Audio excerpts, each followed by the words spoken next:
Hallo vriende en baie welkom hier, dit is so lekker om weer saam met jou te kuier. Ons is die afgelope paar sondae nou al besig om bietjie te gesels oor beelde of metafore waarmee God homself openbaar in die Ou Testament. En jy het so 2 weke terug gesels oor God wat hom aan Moses openbaar as die ek is, wat na Israel toe gaan en hulle verlos. Verlede week het ons gehoor in Eksodus 14 van die Here wat as krygsman optree teenoor die leer van die Farao, die Rooi See oopmaak vir die Israeliete om op droë grond deur die see te loop en die water wat dan die Egiptenare verswelg. Vandag gaan ons bietjie verder lees en ons gaan so bietjie na 'n ander metafoor kyk, 'n metafoor wat volg op krygsman. En dit is dan die metafoor van 'n koning. Maar voordat ons verder gesels, kom ons lees saam uit Eksodus 15. Toe het Moses en die Israeliete hierdie lied vir die Here gesing. Hulle het gesê, ek wil sing vir die Here, want hy is hoog verhewe. Die perd en sy ruiter het hy in die see geslinger. My krag en sterkte is die Here, en hy was my redding. Hy is my God, en hom sal ek vereer. Die God van my Vader, en hom sal ek verheerlik. Die Here is 'n krygsman, Here is sy naam. Die Farao se strydwaans en sy leer het hy in die see geslinger. Die keer van sy offisiere het weggesink in die Rietsee. Die watermassa het hulle verswelg. In die dieptes het hulle afgesak soos 'n klip. U regterhand, Here, majestueus in krag. U regterhand, Here, vernietig die vyand. In u hoë verhewenheid breek u hulle af wat teen u opstaan. U gee u toorngloed vrye teels, dit verteer hulle so strooi. Deur die asem uit die neus het die water opgedam en hierdie seestrome gaan staan, soos in 'n dam, het die watermassa in die hart van die see gestol. Die vyand het gesê, ek sal agtervolg, inhaal, byt, verdeel, my begeerte sal vervul word. Ek sal my swaard trek, my hand sal hulle onderwerp. U het met die asem geblaas, die see het hulle verswelg, soos lood het hulle gesink in die magtige waters. Wie is soos u onder die gode, Here? Wie is soos u, majestueus in heiligheid, onsagwekkend in lofwaardige dade? U wat wonders doen, u het u regterhand uitgestrek, die aarde het hulle ingesluk. Deur u troue liefde sal u die volk lei wat u gered het. Deur die krag sal u hulle begelei na u heilige woonplek. Volke sal dit hoor. Hulle sal sidder. Benoudheid pak die inwoners van Filistia beet. Dan raak die stamhoofde van Edom beangs. Bewing pak die leiers van Moab beet. Al die inwoners van Kanaan sidder. Verskrikking en vrees sal hulle oorval vanweë u magtige arm. Raak hulle so stil soos 'n klip, totdat die volk, Here, verbytrek. Totdat die volk wat u gekoop het, verbytrek. U sal hulle inbring en plant op die berg van die erfgrond, die plek wat u voorberei het, vir u verblyf, Here, die heiligdom, my Heer, wat u hande gevestig het. Die Here sal regeer vir altyd en ewig, want die perde van die Farao, met sy strydwaans en bemanning, het in die see ingegaan. En die Here het die water van die see oor hulle laat terugvloei, maar die Israeliete het op droë grond in die middel van die see deurgetrek. 'n Koning soos wat ons dit vandag ken, was eintlik baie anders in die ou nabye Oosterse tyd as moderne konings. As ons die woord koning sê, dan dink ons dadelik aan koning Charles, maar koning Charles en koningin Elisabeth van die 2 groot monarge van ons tyd, het eintlik 'n meer seremoniële rol gespeel as wat hulle eintlik baie groot en belangrike keuses gehad het om te doen wat die welstand van hulle volksgenote sou beïnvloed. Engeland kan baie goed sonder 'n monargie funksioneer, maar in die Ou Testamentiese tyd was dit nie die geval nie. 'n Koning was iemand wat beskerm het, hy is iemand wat voorsien het, wat baie mag gehad het en wat die besluite gemaak het van watter rigting 'n koninkryk sou ingaan. 'n Koning het baie keer besluit of daar oorlog gemaak word of nie, of daar vrede was of nie. En 'n koning het gewoonlik sy plek gehad omdat hy baie mag gehad het en dis waarskynlik of gewoonlik mag wat in 'n oorwinning verkry is. En dit is wat ons hierso sien in Eksodus 15 en in hierdie lied. Ons lees 'n groot deel van die lied gepraat oor God wat oorwinning oor Egipte behaal. So dit wat ons verlede Sondag gehoor het, maar daar so is 'n element wat bykom, wat hulle as ware vir God as koning kroon en sê die Here sal regeer vir ewig en altyd. Hoekom? Want hy het Egipte oorwin. God, die krygsman, word God die koning, die een wat regeer, die een wat aangestel is, wat mag gekry het en wat beloof om die volk Israel te beskerm. En ons sien dan dat die verbondsbekragtiging in Exodus 19 en verder is dan 'n seremonie wat Israel erken en bely dat God is die een wat oor hulle regeer. En dit is 'n idee wat totaal en al vreemd was in daardie tyd.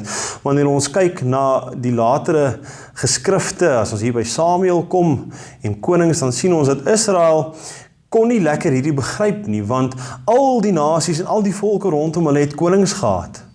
En daarom sê God, hy sal 'n koning aanstel, een wat namens hom onder die volke sal regeer.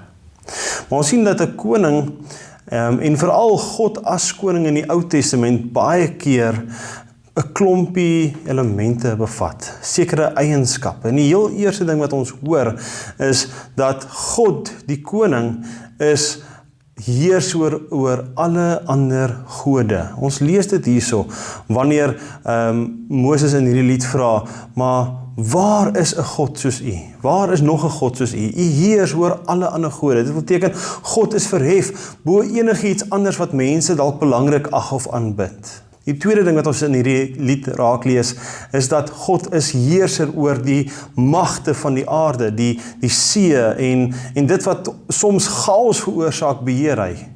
Ons sien dat hy die see beheer, en so die Egiptenare tot niet maak. Maar terselfdertyd sien ons, wanneer ons vorentoe kyk in die Nuwe Testament, dat Jesus ook hierdie mag het, hierdie mag van God, die koning, om die storm stil te maak.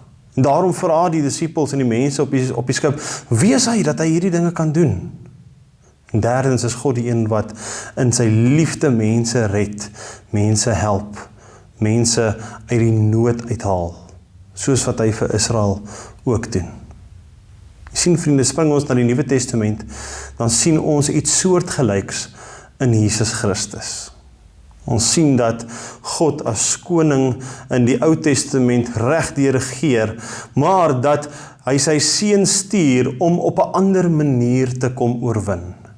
Ja, God in die Ou Testament het so dikwels die swaard opgeneem, nasies uitgewis, vir sy volk beklei. Baie keer vir Israel gesê, gaan beklei. Maar hierso in Jesus doen hy iets anders. God kom ook en hy oorwin. Maar hy doen dit nie deur die swaard nie. Hy doen dit deur die swaard neer te lê. Hy doen dit deur sy lewe as offer vir my en vir jou te gee. En dan wanneer ons Filippense 2 lees, dan lees ons dat omdat Jesus hierdie gedoen het, is sy naam verhef bo alle name. Sodat mense kan bely, Jesus Christus is Here, hy is koning, hy regeer hier op die aarde en in die hemele. Ja, liewe vriende, en dit beteken dat dit maak nie saak wat in hierdie wêreld aangaan nie. Dit maak nie saak of dit goed gaan of sleg gaan nie. Dit maak nie saak of daar sprake van oorlog in die Midde-Ooste of vrede is nie. God, Jesus Christus, is altyd in beheer. Hy regeer altyd. Hy is koning oor die heelal en oor elke liewe mens en elke liewe dingetjie wat op hierdie aarde leef en geplaas is. Dit is Jesus wie ons aanbid, die koning van alle dinge. Dan lees ons van sy koningskap in Openbaring 19, wanneer Johannes die volgende sê. Op sy klere by sy heup is 'n naam geskryf, koning van die konings en heerser van die heersers. Liewe vriende, waartoe roep dit ons? In 'n wêreld waar soveel dinge die mekaar is, waar oorlog dreig, waar ons nie weet wat volgende kan gebeur nie, word ons gevra om, soos Israel in die vorige gedeelte te gevra is, om stil te word en te weet dat Jesus Christus, God drie enig, regeer. Hy is in beheer. Hy is in beheer van die wêreldgeskiedenis. Dit is wat Openbaring van getuig, die koning van die konings, die heerser van die heerser. Hy het mag oor alle dinge. Hy is die Alfa en die Omega, die eerste en die laaste. En ek en jy as gelowige kan ons vertroue in hierdie koning plaas, dat hy sal sorg, dat hy beheer het en heers oor alle ander dinge, dat hy ook vir my en jou sal bewaar, hierso op aarde, hier daar waar hy ons stuur om deel te wees van sy koninkryk. Ons praat nie verniet oor 'n koninkryk nie, ons praat oor 'n koninkryk want Jesus is Here.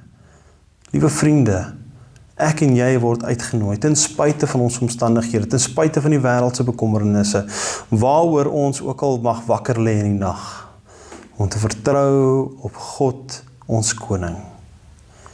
Ja, hy regeer.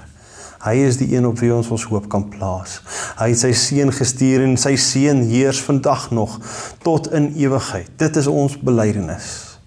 En mag ons vashou en opkyk na hierdie koning wat sy lewe vir ons afgelê het, die dood oorwin het, wat vir ons opnuut weer kans gee op die lewe. Amen.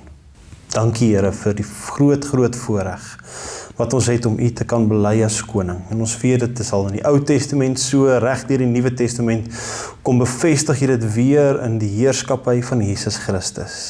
Dankie dat U ons koning is, Here.